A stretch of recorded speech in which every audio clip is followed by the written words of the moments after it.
E você pode participar, interagir com o 3 em 1, mande seu comentário para a gente ver o WhatsApp pelo número 11 91 325 8055. Nós vamos exibir e comentar algumas das participações. Então não esqueça, hein? WhatsApp 11 91 325 8055. Vamos lá, vamos começar direto em Brasília, porque a proposta de redução de penas para os envolvidos nos atos de 8 de janeiro enfrenta obstáculos na Câmara devido à falta de consenso entre partidos e diálogo com o Senado. Quem tem mais detalhes vai nos atualizar a respeito desse projeto que está perdendo força é o André Anelli, falando ao vivo de Brasília. Anelli, boa tarde, bem-vindo.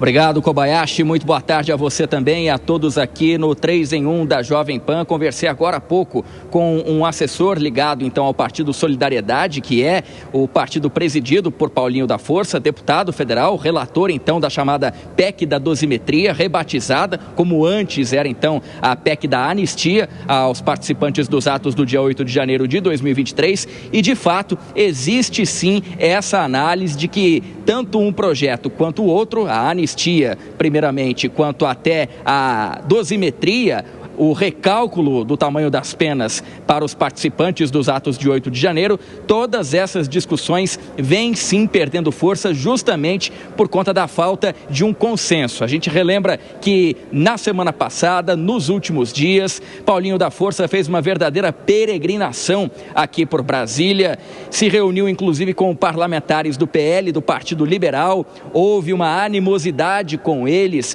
houve inclusive também dedo na cara, acusações, justamente dizendo que havia um enfraquecimento da proposta da anistia ampla, geral e restrita, como queriam os apoiadores do ex-presidente Jair Bolsonaro, mas mesmo assim Paulinho da Força seguiu fazendo reuniões com o próprio PL e também com partidos de diversos outros espectros políticos. Pois bem, depois então dessa série de reuniões, Paulinho da Força acabou já conseguindo visualizar então que de fato existe sim uma grande resistência e que é impossível encontrar um texto consensual para, então, a redução das penas dos participantes dos atos do dia 8 de janeiro de 2023. E além de toda essa discordância entre os espectros políticos no Congresso Nacional, o que existe também é uma pressão pública, uma pressão da opinião pública, a exemplo do que aconteceu no final de semana passado,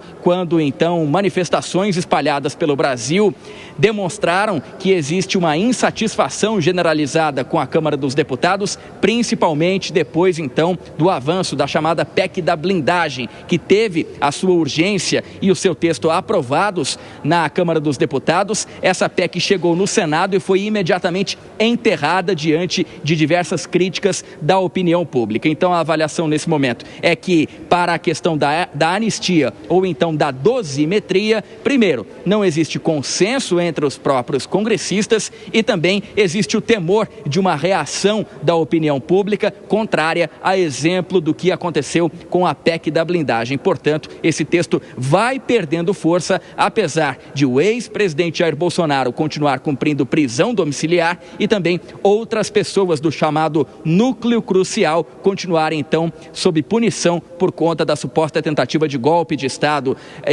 e que seria, então, uma tentativa de permanecer no poder após a última eleição e ainda uma indefinição em relação às penas de todos aqueles participantes dos atos de vandalismo no início do ano retrasado. Kobayashi. Muito obrigado, André Anelli, ao vivo e diretamente de Brasília. Por aqui, deixa eu já dar as boas-vindas para o José Maria Trindade, chegando conosco também para comentar os principais assuntos do dia. Eu já começo com esse tema, Zé Maria. PL da dosimetria agora, né? Depois desse novo rumo que tomou o PL da anistia, perdendo força também. Por quê, hein, Zé? Boa tarde, bem-vindo. Pois é visível, né? Muito boa tarde, Kobayashi, boa tarde a todos. Boa tarde a você que nos acompanha aqui, é muito bom ter você. Olha, Kobayashi, eu fiquei até assustado, porque o pessoal ligado ao ex-presidente Jair Bolsonaro, dizendo claramente para mim, não tem a menor chance de aprovar tal projeto desse jeito, tal projeto de dosimetria. Outros, esquece, não tem a menor possibilidade. Por quê? Eles vão para tudo ou nada. Ou anistia total, ampla, geral e irrestrita, né? Ou então nada. Então, eu acho que não vai ser nada, porque o Centrão não topa essa anistia tão ampla assim. Há uma grande conversa, que inclusive é criticada no Congresso, do relator, o deputado Paulinho da Força, com integrantes do Supremo Tribunal Federal. Os líderes falam claramente, nós temos que votar o projeto independente e sem conversas com o Supremo Tribunal Federal. Mas o relator da dosimetria, olha só, mudou o nome, já não é mais projeto de anistia, mas da dosimetria, está conversando com ministros do Supremo Tribunal Federal. E hoje o ministro Flávio Dino disse com todas as letras, não é favorável à redução de penas e a anistia não é possível, ou seja, travou toda a conversa. O raciocínio jurídico é de que, recentemente, o Congresso aprovou essas penas, né? É muito recente. E reduzir as penas agora é um contrassenso e um casuísmo. Então, seria o caso de atacar exatamente essas pessoas que estão sendo condenadas. Porque reduzir as penas vai atingir a todos, né? Formação de bando ou quadrilha e várias outras penas. E não é realmente coerente reduzir todas as penas para favorecer alguns. Mas é o caso de analisar o que aconteceu no dia 8 de janeiro e analisar principalmente as penas altas demais nas condenações. Até ministros do Supremo me dizem que realmente foram penas altas. Quero te ouvir também, senhor Fábio Piperno, a respeito dessa novidade. Aí o negócio estava com a pompa toda, né? Depois que entrou ali Paulinho da Força, Michel Temer, Aécio Neves, um grande acordo envolvendo o Executivo, Judiciário, Centrão, todo mundo. Parecia que ia, mas agora está perdendo força, hein, Piperno? Não, sim, eu disse, acho que foi ontem aqui, que eu considerava esse projeto natimorto, né? Porque ele não tem a menor viabilidade, não tem nem pé nem cabeça, e ele vive por conta de ameaças, né? E também por conta da fragilidade do presidente da Câmara, que já deveria ter enterrado esse negócio há muito tempo. E veja, não adianta ficar de ameaça em ameaça achando que isso vai ser suficiente para dobrar os congressistas, dobrar o STF. Hoje, por exemplo, eu vi um post do deputado Eduardo Bolsonaro dizendo, ele escreveu, não tem nada a ver com isso, ele escreveu o seguinte: sem anistia não haverá eleição em 2026.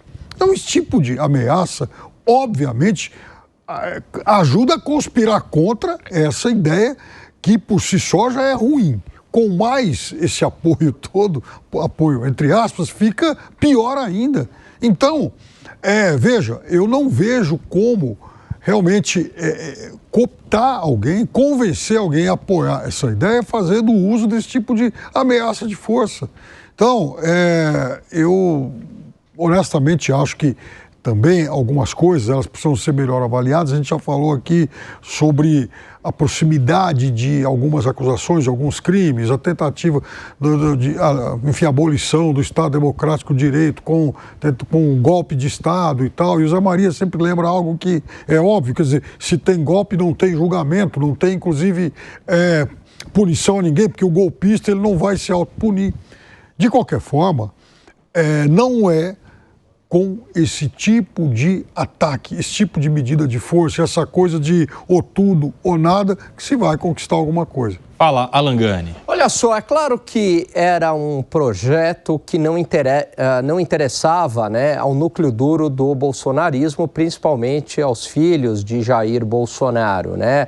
Desde o início eles deixaram muito claro a intenção de uma anistia ampla e restrita. Inclusive, esse ampla e restrita, Koba, não se resumia apenas a uma liberdade total de Jair Bolsonaro, mas também a possibilidade de volta da sua elegibilidade, muito embora isso tenha a ver com outro processo lá no TSE. Como isso não foi possível, né, até se aventou a possibilidade de 16 anos para o Bolsonaro, isso evidentemente não interessa a Jair Bolsonaro. Agora vamos ver como é que a oposição vai buscar alternativas, né, para continuar lutando aí de volta pela liberdade do ex-presidente. Essa é a questão, senhor Bruno Musa, as alternativas que a oposição tem, porque o Zé falou ali, parece que a oposição quer mesmo tudo ou nada, ou anistia ou nada. Esse negócio de dosimetria, o meio termo, não agrada muito a oposição, e quando esse projeto da dosimetria enfraquece,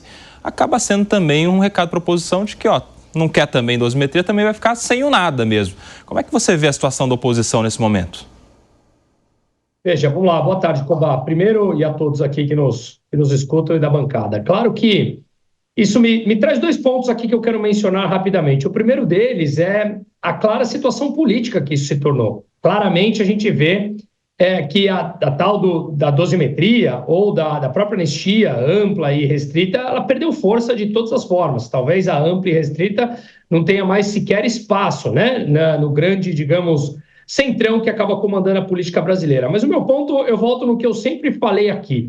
A ideia é, se esse é um julgamento técnico, ou tivesse sido um julgamento puramente técnico desde o começo, que não deveria estar no STF, um julgamento técnico não se discute. Ou é alguma coisa ou não é nada. Ou se reduz ou não reduz. Isso me parece uma brincadeira de criança, com, obviamente, a analogia mais tosca possível aqui. Imaginemos se todos os julgamentos pudessem ser colocados do seu ponto de vista político. Muda ou não muda? Afinal de contas, o que diz a lei? O que ela quer dizer? O que se entende pela lei? Houve ou não houve golpe? Os 10 ministros disseram que sim. Vamos falar da lei como um todo. Tanto é que a gente está há meses discutindo isso. Algo tão técnico não leva a tamanha dúvida como a gente vem vendo tudo isso. Então, me parece, Cobá, aqui, o primeiro ponto fica claro, explícito, que tudo isso é algo político. E, mais uma vez, nós, a população aqui, financiando e tendo que assistir, não digo nem de camarote, é de arquibancada atrás do gol mesmo, onde a visão é até pior.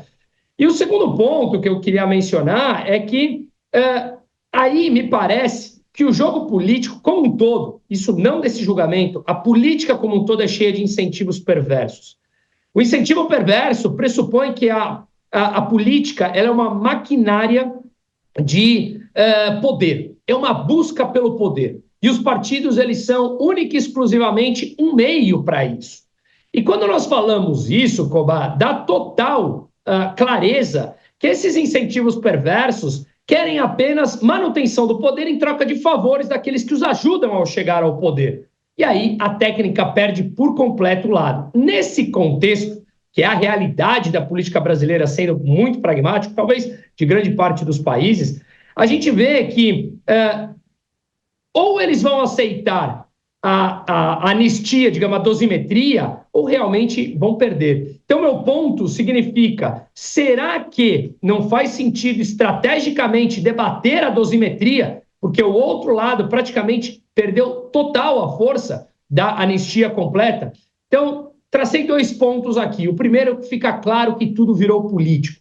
O segundo, dos incentivos perversos, e que a oposição vai perder nesse ponto porque o centrão aqui é mais forte. Então, ele precisaria, de forma estratégica, negociar para ir lá na frente, tentar buscar os meios que ele quer.